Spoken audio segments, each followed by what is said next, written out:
अस्सलाम वालेकुम व्यूवर्स। आज मैं आप लोगों के लिए बकरा ईद स्पेशल रेसिपी लेकर आई हूँ जो कि हर घर में बहुत ज़्यादा बनाई जाती है और बहुत ही इंजॉय किया जाता है। तो चलें अपने रेसिपी को एंड तक देखना है। तो आज मैं बनाऊँगी बीफ चटखारा बोटी बिल्कुल परफेक्ट तरीके से। ये जूसी भी बनेगी और अंदर तक अच्छे से पकेगी। तो अपने रेसिपी को एंड तक देखना है। तो बिस्मिल्लाहिर्रहमानिर्रहीम। यहाँ पर मैंने लिया है बोनलेस बीफ आधा किलो है और बिल्कुल अच्छे से साफ़ सुथरी बोटियाँ होनी चाहिए। और आप ये देख लें इतना साइज़ होना चाहिए है, बहुत ज़्यादा बड़ा आपने नहीं रखना, दरमियाना साइज़ होना चाहिए है। और अच्छे से आपने गोश्त को धो लेना है ताकि इसकी स्मेल ख़त्म हो जाए। और स्मेल ख़त्म करने का एक और आपको अच्छा तरीका आज मैं आपको बताऊँगी। तो यहाँ पर मैंने पतीले में डाल लिया है बीफ और इसे मैं फैला लूँगी और साथ ही इसमें नमक डालेंगे 1 चाय का चम्मच और अदरक का पेस्ट आधा चाय का चम्मच, लहसुन का पेस्ट आधा चाय का चम्मच, साथ ही इसमें प्याज शामिल करेंगे एक दरमियाने साइज़ का रफली कट किया हुआ। और फ्लेम मैंने ऑन कर दी है। अब इसे आपने अच्छे से भूनते रहना है। अक्सर लोगों को यही प्रॉब्लम होती है कि गोश्त में बहुत ज़्यादा स्मेल है और ये स्मेल हम कैसे दूर करें। तो ये आज मैं आपको आसान तरीका बता रही हूँ। इससे गोश्त में बिल्कुल भी स्मेल नहीं रहेगी। और मीडियम फ्लेम पर मुसलसल चम्मच चलाते हुए आपने नमक और लहसुन के साथ गोश्त को अच्छे से भूनना है। इस तरीके से स्मेल भी ख़त्म हो जाएगी। और इसे आपने अच्छा ख़ासा भूनना है तकरीबन 10 से 12 मिनट तक। इसमें आपने बिल्कुल भी कंजूसी नहीं करनी कि बस हो गया और अब इसमें पानी डालने। अगर स्मेल है तो वो स्मेल फिर रहेगी और ख़त्म नहीं होगी।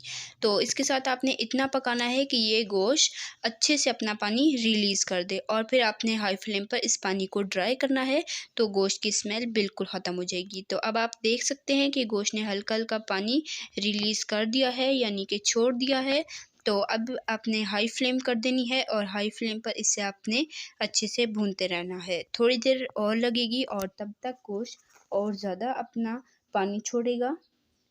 तकरीबन गोश्त को हमने 10 से 12 मिनट तक भूनना है। 5 मिनट हुए हैं और आप देख सकते हैं कि गोश्त ने बहुत ज़्यादा पानी छोड़ा है। और अब हम इसे मुसलसल चम्मच चलाते हुए हाई फ्लेम पर फ्राई करते रहेंगे। और आपसे रिक्वेस्ट है, अगर आपने मेरे चैनल अभी तक सब्सक्राइब नहीं किया तो अभी सब्सक्राइब करें, साथ मौजूद बेल आइकन को ज़रूर प्रेस करें ताकि आपको इसी तरह की मज़ेदार और आसान सी रेसिपी सबसे पहले फ्री में देखने को मिल सके। रेसिपी पसंद आई है तो वीडियो को लाइक कर दें और ज़्यादा से ज़्यादा शेयर करें। तो ये देख सकते हैं आप कि पानी बिल्कुल ड्राई हो चुका है और पूरे 12 मिनट हो चुके हैं। पहले गोश्त ने पानी रिलीज़ किया था और उसके बाद हमने इसे ड्राई किया है। अब इसमें हमने पानी शामिल करना है 1 लीटर और आपने इसे हाई फ्लेम पर रख देना है जब तक कि उबाल नहीं आ जाता। तो अब तकरीबन 3 मिनट हुए हैं और इसमें अच्छे से उबाल आ चुका है। अब हमने इसे मीडियम फ्लेम पर ढककर गोश्त को अच्छे से गलने देना है। तकरीबन 1 घंटे में गोश्त अच्छे से गल जाएगा। हमने 95% गलाना है।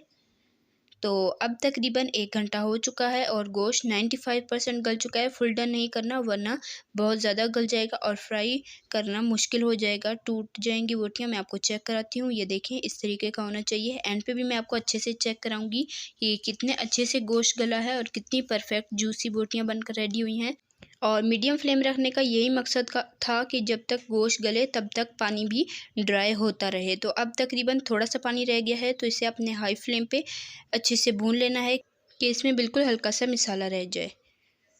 तो अब आप देख सकते हैं, ये देखें बिल्कुल ठंडा हो चुका है तो मैंने इसे बाउल में निकाल लिया है और इतना सा हमने इसमें मसाला छोड़ा है ताकि इसके ज़रिए मसाला बोटियों पर अच्छे से चिपक जाए। और इसे आपने बहुत ज़्यादा भी नहीं छोड़ना। तो चलें अब इसे मसाला डाल लेते हैं। सबसे पहले इसमें जाएँगी पिसी लाल मिर्चें 1 चाय का चम्मच, ये आप अपने ज़ायके के हिसाब से ले सकते हैं। कुटी लाल मिर्चें चाहिए हैं, ये भी 1 चाय का चम्मच हैं।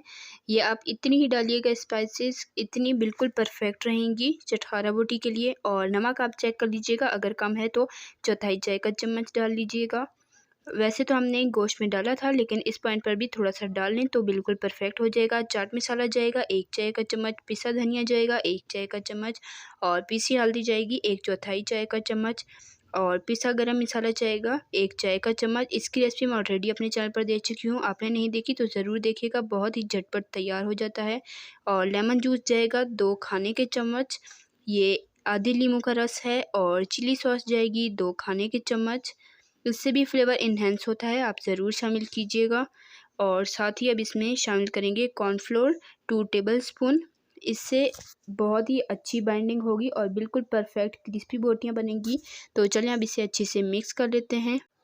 अगर आपके पास कॉर्नफ्लोर नहीं है तो आप इसमें इसके बजाय चावल का आटा भी इस्तेमाल कर सकते हैं, और अगर चावल का आटा भी नहीं है तो आप उसकी जगह मैदे का भी इस्तेमाल कर सकते हैं। लेकिन कॉर्नफ्लोर बेस्ट ऑप्शन है, तो आपके पास अगर है तो ज़रूर डालिएगा, इससे बिल्कुल परफेक्ट बोटियाँ बनेंगी। तो ये देखें, ये बिल्कुल अच्छे से मिक्स हो चुका है और मसाला भी बोटियों पर अच्छे से चिपक चुका है।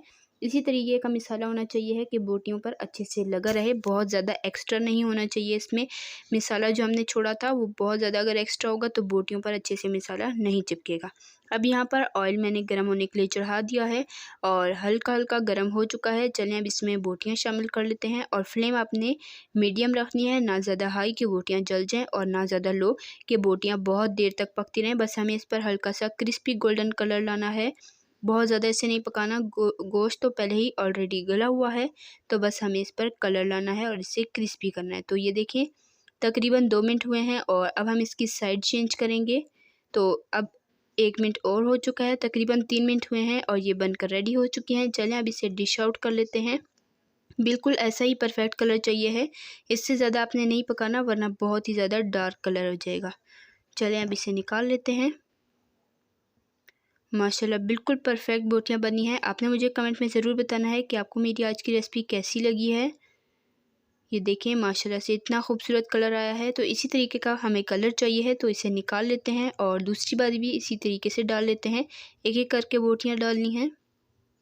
ये देखें, और फ्लेम का आपने बहुत ज़्यादा ध्यान रखना है। अगर हाई फ्लेम होंगी तो बोटियाँ जल जाएंगी, इसलिए आपने बहुत ज़्यादा फ्लेम का ध्यान रखना है। तो चलिए अब इसे भी पकाकर डिश आउट करते हैं और आपको दिखाते हैं फाइनल लुक। तो ये रेडी हो चुकी हैं। तो ये देखिए, माशाल्लाह अल्हम्दुलिल्लाह से बीफ चटखारा बोटी बनकर रेडी हो चुकी है। इसे डिश आउट करते हैं और आपको दिखाते हैं फाइनल लुक। और आपसे रिक्वेस्ट है, अगर आप चैनल पर नए हैं तो चैनल को ज़रूर सब्सक्राइब किया करें और साथ मौजूद बेल आइकन को ज़रूर प्रेस किया करें, ताकि आपको इसी तरह की मज़ेदार और आसान सी रेसिपी सबसे पहले फ्री में देखने को मिल सके। और वीडियो पसंद आई है तो वीडियो को लाइक कर दें और ज़्यादा से ज़्यादा शेयर करें, ताकि हर कोई एंजॉय कर सके इस तरह की आसान और परफेक्ट रेसिपी।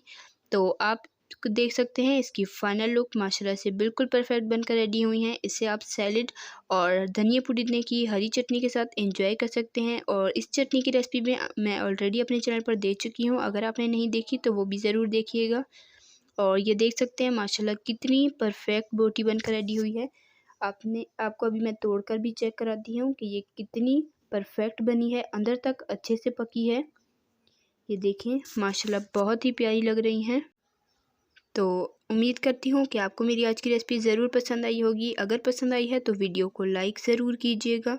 तो ये देखें, आप कितनी क्रिस्पी बनी है और अंदर तक अच्छे से पकी हैं माशाल्लाह से। अगर आपने इसी तरीके से मेरी रेसिपी को फॉलो किया तो आपकी भी ऐसी परफेक्ट बोटियाँ बनेगी। मैं आपको एक और तोड़कर चेक कराती हूँ। तो आपने हर चीज़ को बिल्कुल इसी तरीके से परफेक्ट फॉलो करना है, तो गोश्त में स्मेल भी नहीं होगी और बिल्कुल जूसी और परफेक्ट रेसिपी बनेगी।